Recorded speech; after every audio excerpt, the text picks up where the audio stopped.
comecei com o ângulo em 72 como aluno, lá no ângulo da Tamandaré, e depois fui aprovado no ITA, vim para São José para estudar, e aqui é que eu encontrei o meu grande sócio e amigo de tanto tempo.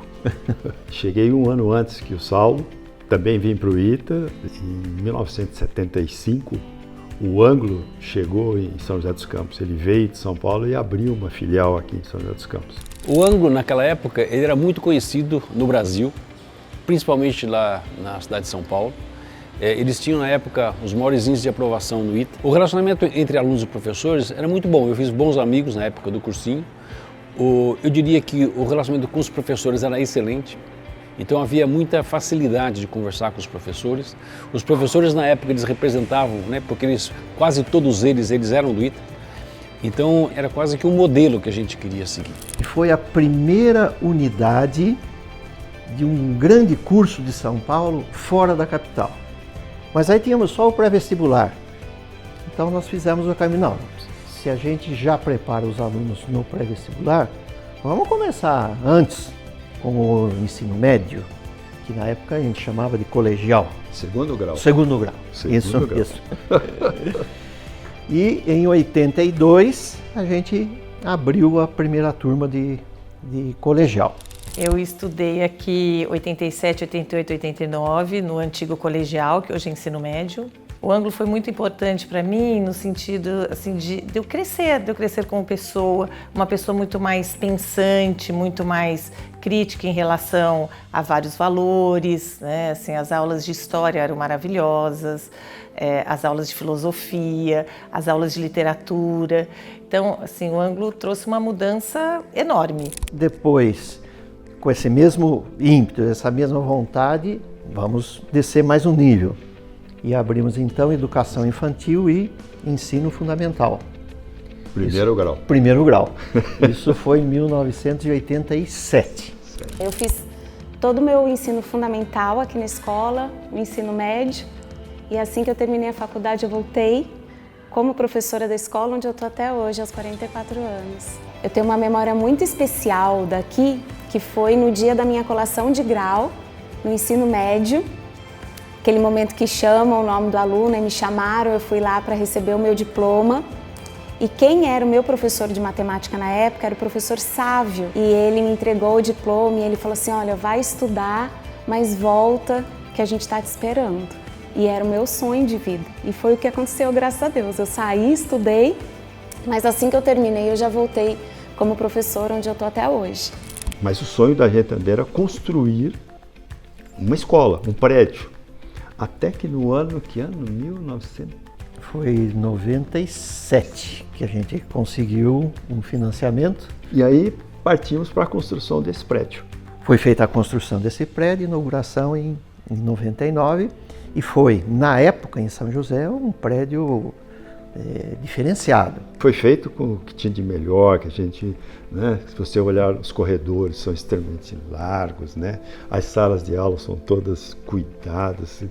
A gente fez com tudo que a gente poderia fazer de carinho e de dinheiro. Um ensino que era forte, um ensino que era exigente, mas ao mesmo tempo sem deixar de ter um contato pessoal do professor com o aluno, então um ensino que era direcionado e que incentivava a gente a sempre a estudar, a se esforçar, a ter um contato próximo para tirar dúvidas, e isso mudou e facilitou com que ao final do terceiro colegial eu fosse aprovada nas 6 melhores faculdades de medicina públicas do país. Atualmente eu sou professor de física aqui no colégio e é muito legal para mim porque eu estudei aqui também. Então, me formei no ano de 2011, no meu terceiro ano. O que eu percebi um pouco tempo depois foi que a minha paixão era por sala de aula, era estar ensinando. E daí foi nisso que eu fui fazer depois faculdade de Física, para ser professor.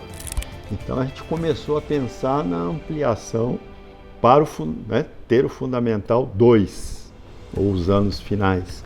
E isso foi no ano 2000. O Saulo aqui tem os dados. 2022 que a gente conseguiu a aprovação, tal, e o primeiro ano com o ensino fundamental 2 foi 2023. As propostas do LIVE sempre foram bastante interessantes. quando elas entraram aqui na nossa grade, ajudou bastante a fazer algum planejamento para a vida, tanto profissional como pessoal.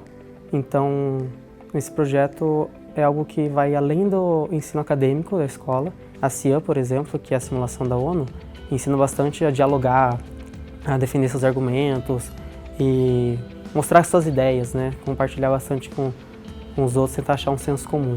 Então, a escola está indo para esse ambiente além. A escola precisa e precisava de uma injeção de novas ideias, de tecnologia, de modernidade, vamos dizer assim. Gente nova. Gente nova. Vocês, jovens, né, têm uma capacidade de inventar e de trabalhar que, vamos dizer, a gente com mais idade compensa com a experiência. Mas só a experiência também não traz inovação, né? Dos anos 90 para cá, eu acho que a mudança mais marcante foi a era digital, né? A entrada desse digital na sala de aula cobrou de mim uma adaptação, né? Como professora, então é uma constante, você não pode parar de estudar, você não pode parar de se capacitar, né? Para você se adaptar à realidade de quem está chegando. Então, eu sei que hoje em dia a garotada aqui tem aula de robótica, então tem sala maker, laboratório maker. Eles também lidam com a questão do socioemocional no LIVE, que essas são as principais frentes aí que uma pessoa que vai encarar o mercado de trabalho hoje em dia precisa ter no bolso. Então, esse processo, ele precisa ser renovado, né? O importante, que eu acho no nosso caso, é que a gente sempre teve consciência disso, né? Chega uma hora que, efetivamente, você tem que passar o bastão. É como aquela corrida de etapas, né? Cada geração pega o bastão, corre, entrega para a próxima geração, que vai correr, que vai entregar. Então aqui o ângulo, agora ângulo alante, né? Da rede da UFSAL, continua, tem mais de 1000 alunos na escola. Cresceu comparativamente ao nosso tempo, né? A escola foi referência, continua sendo referência. O nosso tempo sempre foi, e cada vez mais é a única forma, né, de você efetivamente evoluir, crescer. Tem que haver dedicação, tem que ter estudo e aproveitar a oportunidade que vocês têm de estarem numa escola com tanta infraestrutura, oferecendo tantas condições, tantos bons professores. Aproveitem. Isso vai fazer uma diferença fundamental na vida de todos vocês. Estudem, se dediquem. Vocês colherão os frutos no amanhã, com certeza.